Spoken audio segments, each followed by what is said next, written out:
안녕하세요. 저는 광주과학기술원 통합과정 안필현입니다.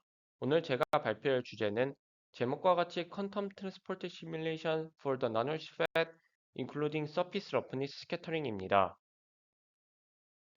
이번 발표의 개요는 아래와 같습니다. 먼저, 인트로덕션에서 반도체 소자 시뮬레이션에 대한 간략한 소개와 오늘 발표에 대한 모티베이션에 대해서 소개하고자 합니다. 그 이후 메소돌로지에 대해서 진행한 후 시뮬레이션 결과에 대해서 발표하겠습니다. 마지막으로 컨클루전과 퓨처 워크를 진행한 후에 오늘의 발표를 마치도록 하겠습니다. 인트로덕션입니다. 아래의 그림과 같이 다양한 소자들이 낮은 널설 전류나 좋은 컨트롤빌티를 얻기 위해서 개발되었습니다. 또한 2D 메테리얼 베이스드 트랜지스터와 같은 차세대 소자들도 꾸준히 연구가 진행되고 있습니다. 이러한 개발 및 연구를 위해서 소자들의 특성을 예측 및 해석하는 것이 매우 중요해지게 되었습니다. 이러한 소자들의 특성을 예측 및 해석하기 위해서는 티케드가 자주 사용됩니다. 드리프트 디퓨전 모델을 기반으로 한 티케드를 통해 아래의 그림과 같이 소자들의 특성을 예측 및 해석할 수 있는 것이 가능합니다. 이렇듯 드리프트 디퓨전 모델은 현재 티케드 등에서 활발히 사용되는 모델입니다. 오른쪽 표에는 다양한 트랜스포트 모델들이 나타나 있습니다. 보시다시피 드리프트 디퓨전 모델은 다른 트랜스포트 모델들에 비해서 적은 코스트를 가집니다. 하지만 드리프트 디퓨전 모델은 상대적으로 낮은 어큐러시를 가집니다. 그 이유는 예를 들어 드리프트 디퓨전 모델의 이동도 등은 왼쪽 그림과 같이 다른 트랜스포트 모델들의 의존성이 있기 때문입니다. 이를 위한 어드밴스드 트랜스포트 모델 중에서 퀀텀 트랜스포트 시뮬레이션이 이용되곤 합니다. 최근 트랜지스터의 사이즈가 계속 줄어듦에 따라서 퀀텀 컨파인먼트 이펙트나 터널링 같은 양자 효과들을 더 이상 무시하기 어려워졌습니다. 심지어 울트라 숏 채널 디바이스에 대해서는 소스 투 드레인 터널링 커런트를 고려하는 것이 매우 중요합니다. 이는 오른쪽 아래의 그림과 같이 채널 랭스가 줄어듦에 따라서 터널링 커런트 포션이 증가함을 통해 확인하실 수 있습니다. 앞서 말씀드렸던 다양한 트랜스포트 모델들은 다양한 스캐터링 메커니즘들을 고려할 수 있습니다. 예를 들어 TK드나 BT 솔버 등에 대해서는 일렉트론 포논, 서피스 러프니스, 임퓨리티 스캐터링들을 수식적으로 고려할 수 있습니다. NEGF의 경우에 대해서도 여러 가지 스캐터링들의 고려가 가능합니다. 하지만 NEGF의 경우 일렉트론 포논 스캐터링에 대해서는 수식적으로 계산이 가능하지만 서피스 러프니스나 임퓨리티 스캐터링들에 대해서는 간접적으로 고려되거나 혹은 아직 연구가 진행되고 있습니다. 이는 오른쪽 그림과 같이 여러 소자들에 대한 데이터를 뽑은 뒤 통계 처리를 통해 분석을 진행하게 됩니다. 이 슬라이드에는 앞선 슬라이드에 대한 좀 더 자세한 내용이 있습니다. 아래 왼쪽 그림과 같이 티켓 등에서는 이미 다양한 모빌리티 모델들을 통해 스캐터링들을 고려하고 있습니다. 또한 파라미터들의 캘리브레이션을 통해 계산 결과를 보정하게 됩니다. 볼츠만 방정식에서는 우변의 스캐터링 텀에 직접 넣어서 계산이 되며 일렉트론 포논이나 서피스 러프니스 스캐터링 등에 대해서는 이미 많은 연구가 이루어졌습니다.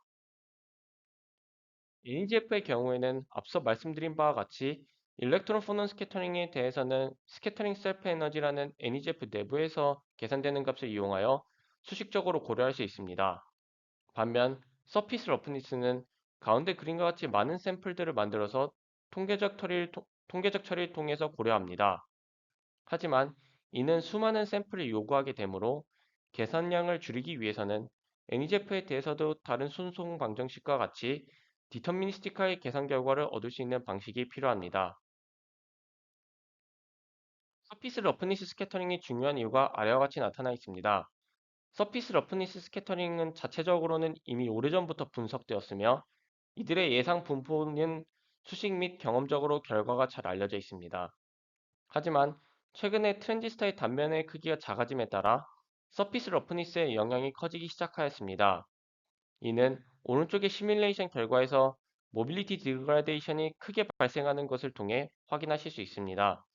따라서 NEGF에서도 서피스 러프니스 스캐터링을 고려하는 것이 매우 중요합니다. 이 슬라이드에는 이번 연구에 대한 모티베이션이 나타나 있습니다. 최근에 나노와이어 소자에 대해서 일렉트론 포논 스캐터링과 같은 방식으로 서피스 러프니스를 고려하는 연구가 발표되었습니다. 앞선 통계적 방식과 달리 왼쪽과 같이 수식적으로 NEGF 값들을 계산하여 스캐터링을 고려하게 됩니다. 이번 발표에서는 이러한 방식을 이용하여 나노시 소자에 대해서 서피스 러프니스 스캐터링을 고려하는 시뮬레이션을 하고자 합니다. 메소돌로지입니다. 먼저 NEGF에 대한 간략한 리뷰입니다. NEGF는 퀀텀 트랜스포트 시뮬레이션의 스탠다드한 기법 중 하나로 오늘날 널리 사용되고 있습니다.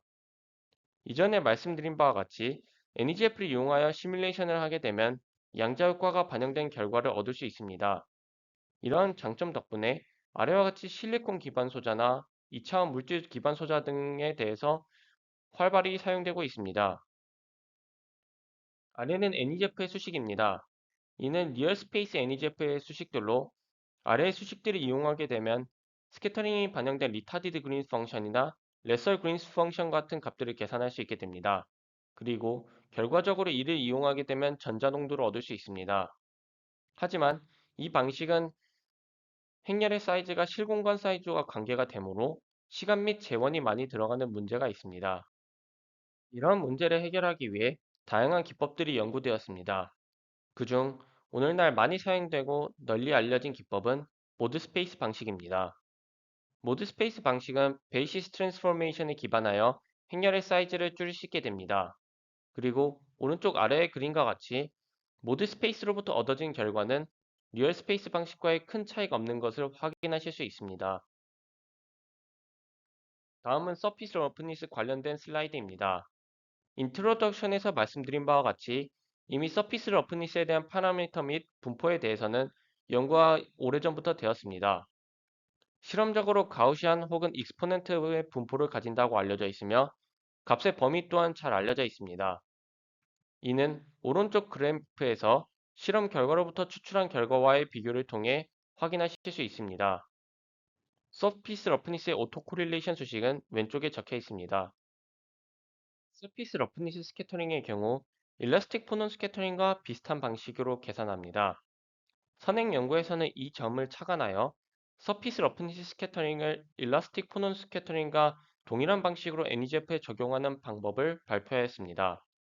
오른쪽 수식에는 앞서 설명드린 오토코릴레이션으로부터 스캐터링 매트릭스를 계산하게 되고 여기에 몇 가지 근사를 더하여 계산을 진행하였습니다. 다만 선행 연구의 경우 단면에서 계면 방향이 등방성을 가진 나노와이어 소자에 대해서 계산을 진행하였습니다. 반면 지금 시뮬레이션 하고자 하는 나노시스에 대해서는 단면에서의 에버리지 필드를 구하는 것이 쉽지 않습니다. 따라서 왼쪽 그림에 나와 있는 선행 연구와 같이 에버리지 필드를 y와 z 방향 각각의 에버리지 필드로부터 계산을 진행하였습니다. 시뮬레이션 알고리즘은 아래와 같습니다. NEGF의 경우 스캐터링을 포함하게 되면 아래와 같이 내부의 루프가 한 개 추가되게 되고 포성 이퀘이션과 이터레이티브하게 풀어줌으로써 계산 결과가 나오게 됩니다. 시뮬레이션을 위해 인하우스 시뮬레이터에 이식하여 진행하였습니다. 시뮬레이션 결과입니다. 본격적인 시뮬레이션에 앞서서 아래의 두 개의 소자를 이용하여서 NEGF에 대한 검증을 진행하였습니다. UL 스페이스 방식과 그리고 계산량을 줄이기 위한 모드 스페이스 방식 간의 상호 비교를 진행하였으며 올바른 결과가 나타나는 것을 확인하였습니다. 시뮬레이션에서 사용한 파라미터들은 아래와 같습니다. 소스와 드레인 길이 모두 10나노미터로 설정하였으며 채널의 경우 20에서 40나노미터 사이에서 시뮬레이션을 진행하였습니다. 소스와 드레인 도핑 모두 도너로 10에 20승을 진행하였으며 채널은 인트린직입니다. 서브밴드는 각 밸리별로 6개의 서브밴드, 총 18개의 서브밴드를 고려하였습니다. 오른쪽 그림과 같이 G 방향 밸리에 대해서 첫 번째 서브밴드와 여섯 번째 서브밴드 간의 에너지 차이가 0.5 일렉트론 볼트 차이가 나는 것을 확인하였으며 이를 통하여 충분히 많은 서브밴드가 고려되었음을 확인하였습니다. 서피스 러프니스와 관련해서는 가우시안 오토코릴레이션을 가정하였습니다. 먼저 스캐터링이 제대로 고려되었는지 확인하기 위해서 왼쪽 그림과 같이 커런트 컨티뉴이티를 확인하였습니다. 오른쪽 그림에는 서피스 파라미터와 그리고 채널 길이가 다른 경우에 대해서 커런트 컨티뉴이티를 확인하였습니다. 다음은 채널 길이가 25나노미터일 때 인풋 커브를 그린 결과입니다. 왼쪽은 볼리스틱 트랜스포트와 스캐터링이 포함되었을 때 비교한 결과입니다. 보시다시피 게이트 전압이 증가함에 따라서 서피스 러프니스의 스캐터링의 효과가 커지면서 커런트가 감소하는 것을 확인하실 수 있습니다. 반면 볼리스틱 트랜스포트의 경우 꾸준히 증가합니다. 오른쪽에는 서피스 러프니스의 RMS 값을 키울수록 커런트가 감소하는 것을 확인하실 수 있습니다. 다음으로 레지스턴스 결과입니다. 레지스턴스의 계산 방식은 낮은 드레인 전압 조건에서 전류와 그리고 소스와 드레인 간 전압을 이용하여서 계산을 하게 됩니다. 보시다시피 볼리스틱 트랜스포터의 경우에 대해서는 채널 내에서의 스캐터링이 없기 때문에 채널 랭스와 무관하게 동일한 결과가 나옵니다. 반면 스캐터링이 포함된 경우는 채널 길이가 증가함에 따라서 레지스턴스가 증가하는 것을 확인하실 수 있습니다.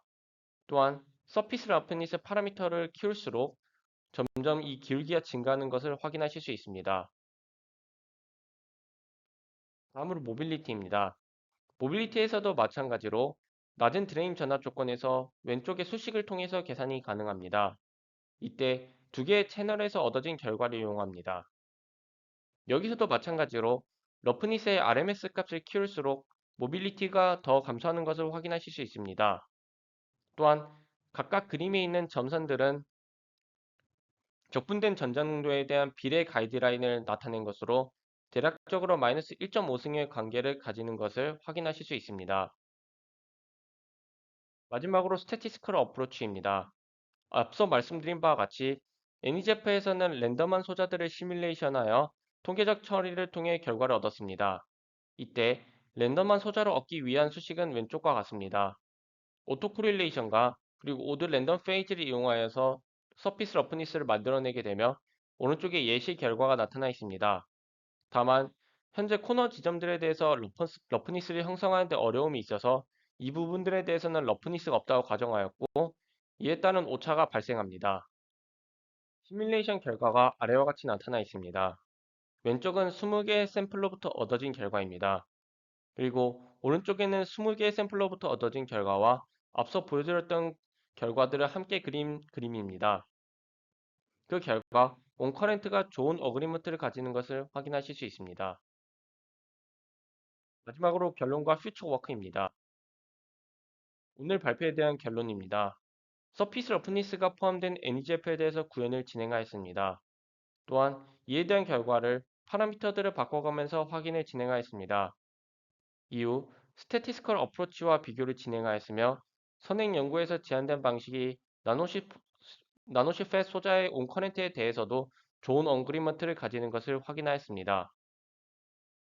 퓨처 월크로는 아래와 같습니다.